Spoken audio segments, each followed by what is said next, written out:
Gaming is becoming, or is, a big part of a cultural hijack that is happening. And I'll get into what that means very soon, but let me recap what's actually happening in relation to this EA deal. So Electronic Arts will become a private company again very soon, with the gaming giant set to be acquired by an investor group led by the Saudi Arabian government. As revealed in today's SEC filing, all regulatory approvals required to complete the merger have been obtained. Electronic Arts currently expects the merger to close on or about the close of trading on August 4th, 2026. That's next week. The news comes just after the deal was approved by the European Union. Surprising, considering the European Union is usually a little better than this. But the $55 billion deal is among the biggest ever seen in the gaming industry and will see EA, which has long been a publicly traded company, be taken private. That's a big thing to note. Private means a whole world of hurt. Alongside Saudi Arabia, which is involved in the deal through its controversial public investment fund, the other partners are private equity firm Silver Lake and Affinity Partners, which was founded by Donald Trump's son-in-law, Jared Kushner. The buyout comes during a particularly tumultuous time for EA, which has seen several mass layoffs and cancelled projects in recent years. Much of its resources have been funneled into a few key franchises, particularly Battlefield. Critics remain concerned that the Saudi government's involvement could influence the themes and values present in EA's games, perhaps the most prominently the Sims series, but that remains to be seen. Most recently, EA CEO Andrew Wilson was given a massive pay increase despite laying off many of the people responsible for his company's successful games. The deal will also saddle the new private company with a tremendous amount of debt, and it's unclear how that will be addressed. A whole bunch of things. Firstly, absolutely disgusting behavior to lay people off and then get a big salary increase. It is just like blatant, obvious, transparent, and unashamed immoral behavior. I don't know why we'd expect anything but that from most CEOs, but it's just a awful thing that's happening. But what I actually want to talk about is the encroachment of Saudi Arabia into gaming is part of a ongoing initiative, I guess, to hijack popular culture for nefarious purposes. And the gaming has become a key part of that because of the popularity of gaming, the global reach of it, and the kind of level of engagement that gaming gets. Saudi Arabia's public investment fund is leading this, obviously, but there are investments in that PIF from Jared Kushner's organization, which I don't think I need to explain why Jared Kushner sucks. He is one part of many people in the Trump organization that is basically ransacking the American government, doing everything they can to make as much money as possible with very little smoke and mirrors, whether that's crypto schemes, whether that's pump and dump schemes, or like selling crappy merch. This is a big way of doing it. Jared Kushner has been all over the Middle East area doing deals like this, which serve to line his own pockets and the pockets of his family. But the cultural element of it is Saudi Arabia for a long time now has been laundering its reputation by hijacking elements of the culture. And if you're wondering what is wrong with Saudi Arabia's reputation, it has committed and continues to commit some of the worst human rights violations of all time. There's a lot of nations that deserve and should be criticized for their human rights violations. I'm not saying everyone else is perfect and Saudi Arabia is being victimized, but Saudi Arabia is particularly egregious when it comes to human rights violations, the way that people are treated, punishments for crimes. It's tricky to talk about this, but you might remember a few years back, there was a journalist named Jamal Khashoggi who mysteriously was in Turkey and went to the Saudi Arabian consulate, which is Saudi Arabian land technically, and went in there to get evidence of, I believe it was his divorce papers from his previous marriage so that he could legally marry his new Turkish partner. And went in with no real concerns, and while he was there was taken out and had some of the most horrid things happen to his body. And he was someone that left that country and was criticizing the Saudi Crown Prince MBS. That was a big story. It was big enough that even, I believe, America was like, this is not good, man. We are like stepping away from you. But over time, they've seemed to indicate that they weren't involved. And apparently there's no evidence that they were involved, but there was also a surprising amount of evidence out there that indicates that some weird stuff has gone down for this to happen. But as part of that, there has been this effort to launder the reputation of Saudi Arabia after many, many years of having that tarnished by the things that they are doing. And the way they're doing this is by infiltrating modern pop culture. And games is one part of it, but pretty much every cultural touchstone beyond games has also got some element of Saudi involvement. You can look at WWE. WWE, you could argue that, oh, it's got fans there, which I understand. But the level of closeness between WWE and Saudi Arabia is such that there is more to it.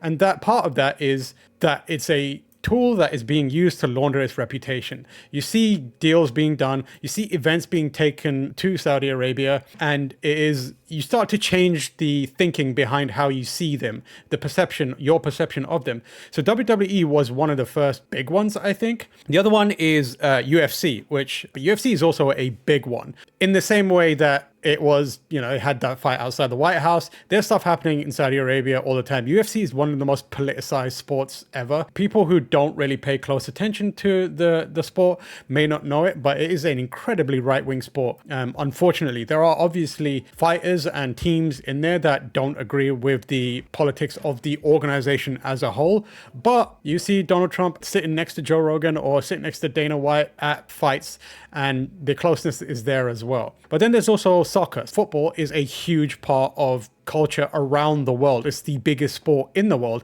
the most watched sport in the world, I believe.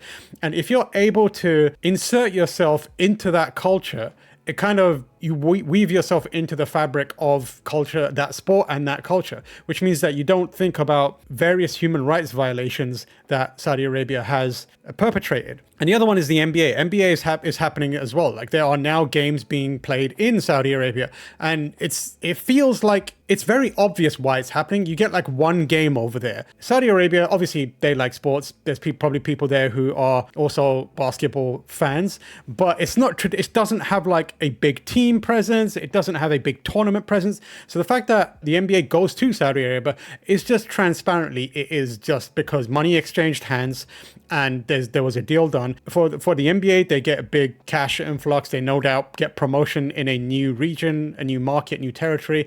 And on Saudi Arabia side, they just kind of like wipe a little more of the blood off the human rights stains that are all over its reputation.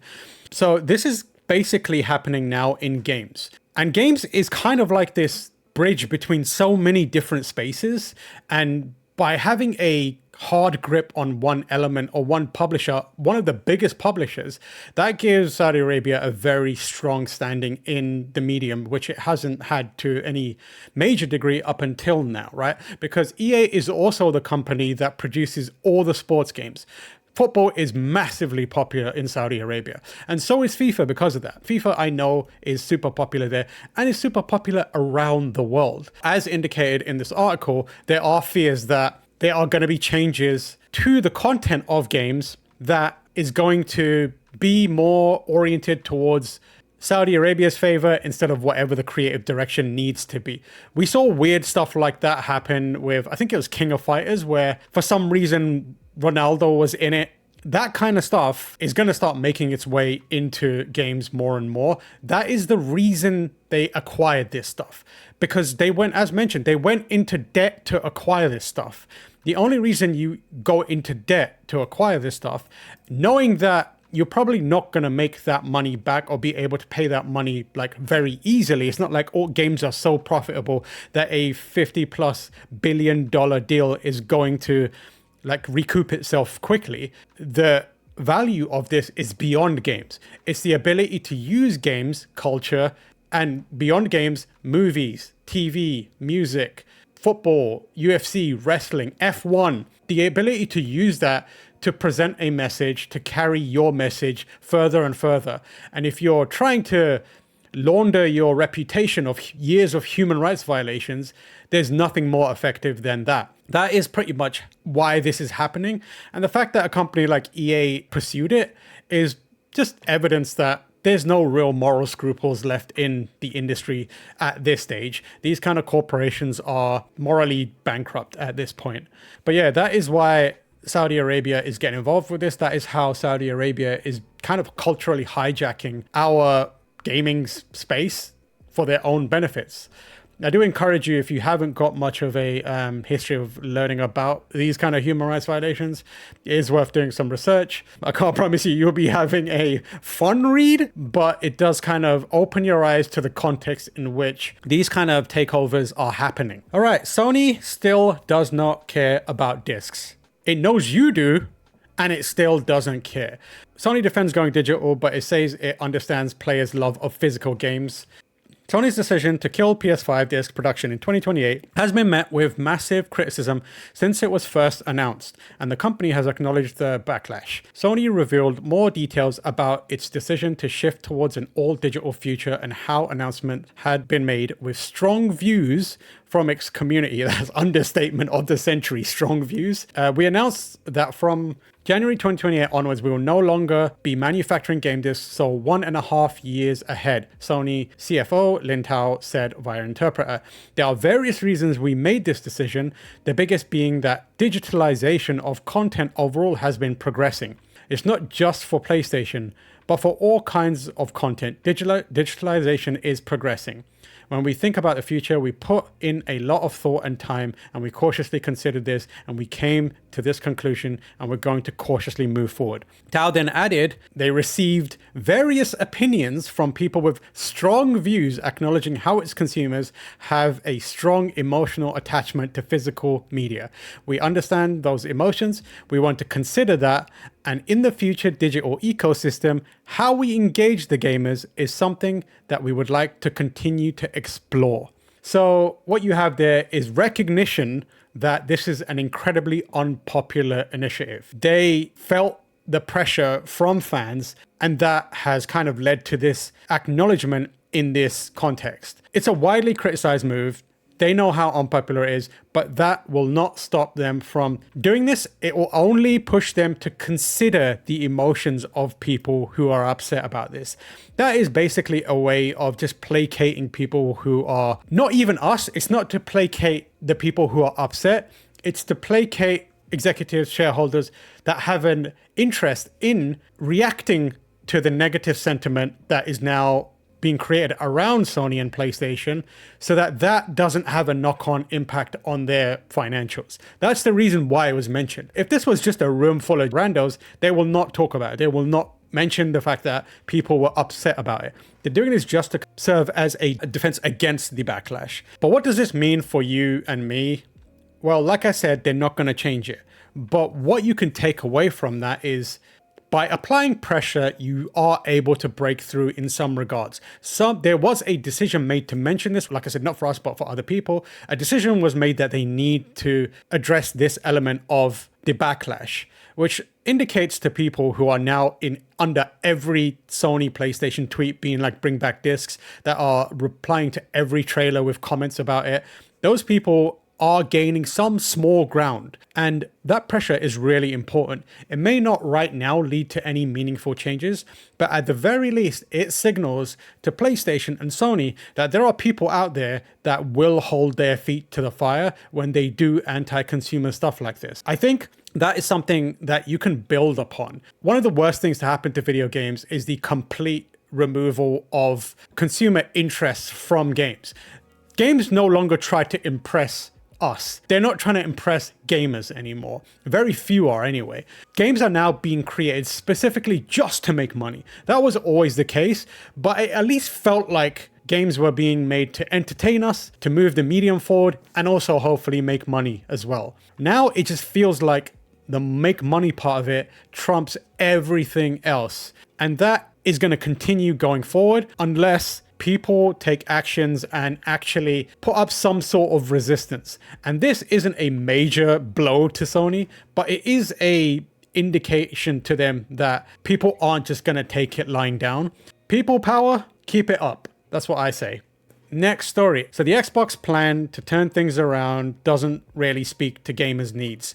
Xbox will return to growth in the next year, according to CEO Asha Sharma. While Microsoft just set a record for the biggest single-day market cap swing in history, the company's Xbox division is struggling. How will the new Xbox CEO Asha Sharma turn things around? In a memo to staff obtained by The Verge, Sharma shared the top Xbox priorities for the current fiscal year and beyond. These include 4 main buckets: core, content, creation, and connection. Some of the efforts include making Minecraft the world's creator platform. What the hell does that mean? And getting Xbox games to become global franchises. She also wants to strengthen the Xbox platform led by console and undertake an effort to extend the worlds that fans love. So Xbox revenue decreased by 7% for the latest fiscal year, or about $1.7 billion. It's not uncommon for businesses to have up and down swings, but what's particularly notable here is that most of Microsoft's other divisions are booming. Microsoft's Windows and Devices division dipped too, but not by as much as Xbox. Additionally, every other business unit showed a year-over-year revenue gains. Microsoft's biggest success in the past year was its server products and cloud services division, which jumped by 31 billion, thanks in part to AI. Like I said, I don't think that plan speaks to gamers, and it is more a CEO's plan to kind of quell the fears of investors or other executives that have a stake in it. The stuff that is said in here, it's saying all the right things, but I'm sure you can read into it and feel like, although it says the right things, it doesn't feel genuine. It doesn't feel earnest. All that stuff is just whatever. It doesn't provide us with any meaningful understanding of where Microsoft and Xbox are going. It's the same stuff that has been said multiple times previously. There's nothing new here. It's not surprising that they want to strengthen the platform led by console, because Xbox on PC, it isn't a big deal. Like, it's fine, but console is the main platform. So obviously you're going to lead by console. You also have a probably expensive to R&D and produce now because of the RAM shortages, a new console in development. New hardware is coming. Grow games into global franchises. This one is weird because what does that mean about the games that already exist? Is Halo not a global franchise? Is Gears of War not a global franchise? People around the world are playing those games. So what does grow games into global franchises really mean? Unless they mean like new games, new IPs, but I don't think new IPs is a big part of the plan, because you go to connection and it's like extend the worlds that fans love. That very much feels like we're going to give you more of the stuff that we have. Everything that's being said is not addressing the problem that is going to prevent something like this from happening, or at least making it hard, which is sentiment around the Xbox is probably at an all-time low right now. And skepticism is at an all-time high. Like, those are two factors that need to be addressed more immediately so that you can then start to message stuff like this and put it into action. But that hasn't been done. The best we got is, here's a green version of the Xbox, which was like cool for half a second. This feels like, I said, this is Xbox talking to executives. There hasn't been a convincing message for gamers about why and how they should stick with the platform and how they're going to make that worth their while. There was a lot of goodwill in the beginning because it felt like all the right things were being said. It was cautious optimism. Now that the layoffs have taken effect and you're reading about things like Double Fine having to lose people just so it can be sustainable now that it's independent, that stuff is top of mind for people, is what they see, and they connect it back to Xbox. Games that they still have no real understanding of their status. Arcane is still a big issue. What is happening with that Blade game? There's so many negative mind pathways to Xbox that are just being completely left and ignored. And I don't think you can enact a plan and do any sort of meaningful progress with the platform without addressing that first and foremost. I'm still skeptical about the Xbox plan to turn things around. And the last thing I'll say is, after that quote about how many billions of users they want to reach per day, the credibility, it's a very unserious thing to say. Like, that number was so ridiculous that now, whenever Xbox says stuff like this now, Microsoft says stuff, it starts from, this is a very unserious take on this. I think people are looking at that number and being like, yeah, we're not buying that. Like, that's not happening. There's a long and winding road to getting Xbox back to even close to where it was in the glory days of the 360. And I don't even know if they will make it the entire way. There's so much work to be done. And I don't know if they have it in them. Obviously, like, we're going to see what happens and we'll give them a shot, come at it with an open mind. But it seems like all the right steps aren't being taken, which is speak to the audience that you want to try and monetize later on down the road, instead of the execs that you're trying to placate so that your share prices or whatever don't tank. I love how she laid out those 4 pillars, but didn't say a way about how they were going to do any of it. It just feels like pipe dream, pie in the sky stuff without any sort of concrete backing behind it. Might be reaching into markets they really slacking in, since it's mostly North America and EU, Japan, China, India that may not have fully adopted them. I don't know how much they want to do that, because they tried with Japan and I believe China, and you know, they had the Miss Walker initiative as well. And I think Japan and China are largely like done with it, not because they favor one type of platform over the other.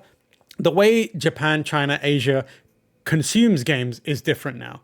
Especially in Japan, like, mobile games are super popular. We've always talked about how, like, gaming as a pastime is changing in Japan because of the economy that people exist in, which also means, like, the spaces that they live in. It's not common to have a big enough space in your home to have a big setup and, you know, have a giant TV with a speaker system or something like multiple consoles. No, the games that are now being played are Switch games. Nintendo's popular there because Nintendo leaned into the mobile trend that was emerging, and now people can play those games on the go. They don't have to stay home. They can go out and about, coffee shops, on the train, and the new strategies they put in effect are probably going to be with the next console. Xbox Series X, which is a great console, it was out of the game for way too long. Mindshare has been lost, and also people have invested in the time that they were trying to make games and get them out. People invested in other places, whether that's competing consoles, or they just like decided to take their disposable income, whatever small of disposable income they have, to something else completely. Buying Pokemon cards or something like that. Reach the finish line, just stumble across it, and then the next console, Project Helix, is where they take a swing at things again. All right, BioWare lost the knowledge it needed to remaster Dragon Age, former producer says. This is heartbreaking, man. This sucks so much. Don't hold your breath for a legendary edition remaster of the Dragon Age games. Remasters are good business for video game companies, but don't expect to see BioWare's Dragon Age games getting the same treatment in the future, or possibly ever. That's according to Dragon Age series producer Mark Darrah, who says that the original trilogy of games likely won't be remastered due to BioWare losing too much institutional knowledge. Speaking to FRVR, Darrah, who was the executive producer on Dragon Age series, was asked about the possibility of the classic Dragon Age games being remastered, similar to 2021's Mass Effect Legendary Edition remaster. The former BioWare employee said that there were plans in place to create a Champion Edition, Street Fighter? Champion Edition remaster that would have included Dragon Age Origins, Dragon Age 2, and Dragon Age Inquisition. The first two Dragon Age games ran on enhanced versions of the Aurora engine called Eclipse and Lyceum, while the third used DICE's Frostbite engine. Remastering the games would thus require specialist knowledge that BioWare no longer has. In comparison, remastering Mass Effect was an easier prospect due to all three games being developed on Unreal Engine 3. There is basically no one at BioWare anymore that understands the Aurora engine, Darrah explained. So unlike Mass Effect, which is Unreal, there are basically no companies that could help you. It's worth noting that they said that doesn't mean that a Dragon Age Trilogy remaster will never happen, but Darrah doesn't think that EA has any intention, has any ability to do that right now.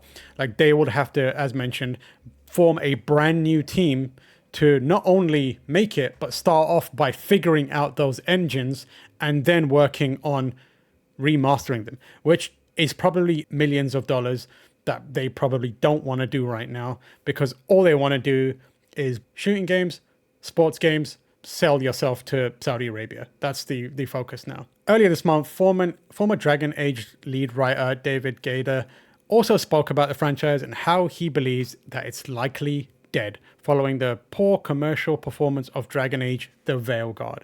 Firstly, the kind of loss of institutional knowledge is something that people constantly talk about in response to a lot of the layoff stuff, but this is the clearest example of what that means in practice and how it has a material impact on us as people who love games. And that is, the people who should have been there are likely either have been driven out, they moved on, or they were laid off. And by doing that, you're kind of shooting yourself in the leg. I look at Nintendo. Nintendo has an awareness and an understanding that the people that make their games on their hardware, they need to be retained and they need to be treated in a way where they are encouraged to stick with it.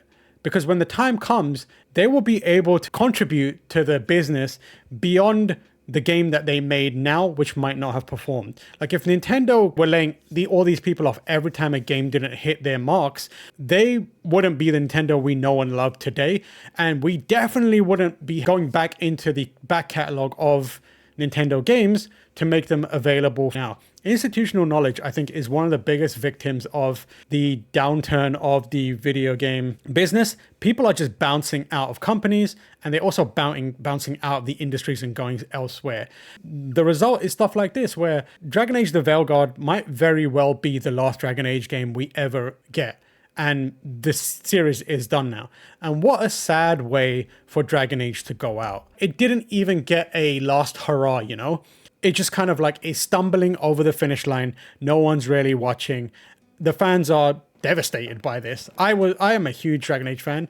The fact that this happened and Dragon Age is kind of like just fading away quietly is rough, man. It was an all-timer. Especially now you look at Baldur's Gate being so popular, Game of Thrones being popular. Dragon Age could exist in a space where there's so much going for the type of game it is, the type of genre it exists in, but they biffed it. They like fumbled it, and they aren't even gonna give it a good send-off. My full expectation is this is gonna continue to happen. In EA's case, they're making a new Mass Effect game. I foresee that Mass Effect probably won't go on for much longer because of the kind of business strategy that has been implemented, which has resulted in profits to pay the CEO who lays people off and then sells the company to Saudi Arabia. That's where the money is. So stuff like Mass Effect, Dragon Age, they don't really care about that business.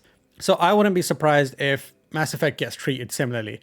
But man, it really sucks. Will this also kill specialized engines for individual studios? Everyone just sticking with Unreal, Godot, Unity, etc., so that loss of knowledge won't be an issue. I think that's a good point. Like the loss of knowledge, it won't be an issue going forward, provided that is the way it largely is these days. Like a lot of proprietary engines don't really exist now. I think Frostbite is still knocking about and they use it for certain things, but for the most part, people are moving on to engines that they don't have to spend time building from the ground up. However, people do take engines that are publicly available like this and make modifications that specifically cater to their needs. And to a degree, you still kind of need some institutional knowledge to know how the thing that you plugged in works, especially if it's like a complicated thing. I think that going to general engines that aren't proprietary is definitely a thing that lessens the impact of not having institutional knowledge. But also, I don't think it completely solves it, and it definitely doesn't help for things in the history of games. Metal Gear Solid 4 Guns of the Patriots is going to be in Volume 2 of the collection that's going to come out at some point soon. Everyone knows the absolute pain in the arse it was to get that game playable. And frankly, I am shocked that it was done. I talked about this in my latest YouTube video. That video is about hey, Konami's actually doing pretty well these days. I know we had beef with them, but they're doing pretty well. And one of the big things that they did was figure out Metal Gear Solid 4 and finally free it from the shackles of the PlayStation 3 and its cell processor. If you didn't know, the coding of that game, the way that game was developed, is so tied to the unique processor that the PlayStation 3 had, cell processor, that basically you couldn't have it run on anything but that hardware. For the longest time, people were like, we're not able to do anything with it. It is where it is. If you want to play it, get a PS3, buy the game, good luck. But they've now probably spent years on it, rebuilding that game so that it's going to be playable on modern consoles and probably PC as well. And the fact that they did that was a huge way to get gamers on side again. But like that kind of thing is going to happen more and more, like where there's going to be games in the old games that are likely just going to disappear. Like there's no benevolent game developers or publishers out there that are like, hey, we have like no one that knows how to make Dragon Age, so we're just going to put it out there and you guys figure it out. Like that's never going to happen. And that might sound insane, but like Legacy of Kain, Soul Reaver 1 and 2 remasters, one of the key people on those projects was someone who just spent years on their own messing with the assets, cleaning them up, making them look better, and exploring the kind of cut content in those games and surfacing that. And when the time came for them to actually remaster it, they reached out to that person, brought them on board, and kind of led that project. Like you can still have pathways to do it, but most companies aren't going to be that smart about it. Will definitely be a shame to lose games without remasters. Fingers crossed Good Old Games Preservation Program manages to figure it out like they did for Resident Evil, Diablo, etc. Resident Evil engine has been pretty successful, but I feel like that's the only success story I've heard about the proprietary engine in a while. Yeah, that I can't think of many others other than that. Yeah. Other engines I was thinking about that would be a shame in losing is Decima. Fox Engine, though that's probably Fox Engine I think is pretty much dead. I think they might still be using it for eFootball, but I'm not sure if they abandon Fox Engine for something easier to use. Creation to some extent, though I think everyone has been wanting Bethesda to move on from that for a while. Yeah, I think Creation Engine might be the one engine where I'm like, yeah, we don't need anymore. We don't need. No one knows how to use this. It's not that they left Bethesda. They're still there. It's just they don't know how to use it. It's like, what is this nonsense? It's all held together by tape and hopes and dreams. So that's it. A Creation Engine is a whole different other thing, man. I think they did like make it better for Starfield. And even then it was still like, this engine's a mess, man. What's going on here? It's wild. I played Starfield when it came out and it was bug city for me. Kratos' next God of War game will pick up where Laufey leaves off. People moaned enough that they had to do this. This is 100% why they said this. So God of War isn't done with Kratos. Kratos' story isn't over, as God of War developer Sony Santa Monica announced that the main face of the franchise will lead a new game, following the launch of God of War Laufey in February 2027. Speaking at San Diego Comic-Con, Santa Monica studio head of creative Cory Barlog briefly announced a new Kratos-led game that will connect directly into next year's new God of War adventure that stars his deceased wife, Faye. Is she deceased or is she like on a new plane, so technically not dead? Everything we are doing in the Faye game is a continuation of what came before and to set up and expand what comes next, Barlog said. Faye is, while it's a different thing, it's still part of the larger tapestry of what we truly want to explore, all of these different characters in there, but there's always going to be a Kratos game like throughout the whole history. We're super excited about that. Does that mean Kratos is going to be going into every period of history that exists? Or do they mean like, as long as we are making God of War, there will always be Kratos as the main character? Because the latter is very, very, very disappointing for me. I think it's a real shame that these days gamers have reached the point where they're just unable to let go of protagonists that they like. Some of it is bad faith, I know that, and it's tied to various other culture war stuff. I think generally we are so like unwilling to just let characters go now. And because of that, it just means that there's not much opportunity or incentive to create new characters. I like Kratos a lot. I still want to see the next Kratos. When is the next Kratos going to appear? Stuff like this basically says we are never going to think outside of the box. We're never going to go anywhere else with God of War. Admittedly, Laufey is a big one, but I think the backlash towards it, I think they had the plan to bring back Kratos anyway. It just makes sense. It was like part of the arc. But also, this is kind of one of those things where you're like, oh man, people really don't like anyone but Kratos. So we're just going to keep driving this dude into the ground forever. That's sad, man. I would love to see, like, what are the chances that a new Splinter Cell could get made if it had a whole new fresh take on everything? I don't want Sam Fisher to come back. That dude is old as hell, man. I don't need more Sam Fisher adventures. But are Ubisoft going to be willing to do a non-Sam Fisher Splinter Cell game? And I think that, in my mind, that kind of creates a dead end for their IP. You could see them being like, we would rather just let this IP, leave it dormant, than bring it back, rejuvenate it in a way that we think could breathe new life into it. But in doing so, we need to move on from this character. I think the drama around that is just so off-putting for a lot of publishers and developers. Like, it is such a difficult position to be in. And I'm one of those people who thinks I would rather have a new Metal Gear without Snake than no Metal Gear. At least one more game, take a crack at it, let someone else take a crack at it, because they have ideas for Metal Gear. They grew up playing Metal Gear. They developed earlier Metal Gear games. They understand that franchise and they want to take a crack at a new Metal Gear game. Those people deserve a chance. I would rather have that than just the IP die. And I think that it's very doable. The only IP that got it really right was Assassin's Creed, because they built that into the DNA of that IP, where it's like every game is someone completely different. And Final Fantasy, Final Fantasy is another one. I wish that people weren't so sensitive about what a game needs to be to continue being part of a franchise. Because if people could chill with that, these franchises could evolve. The sensitivities prevent franchises that still have a lot to give from evolving. And because of that, they just kind of fall by the wayside. That was the news of the week. Please do subscribe to my YouTube channel, youtube.com/TimurH, and also Instagram. Unfortunately, so much of modern online presence is tied up into it. Opportunities are tied up in Instagram, stuff like that, and TikTok. So like you get half decent performance from somewhere like that, and the doors that open are numerous. So if you can, follow me on Instagram as well.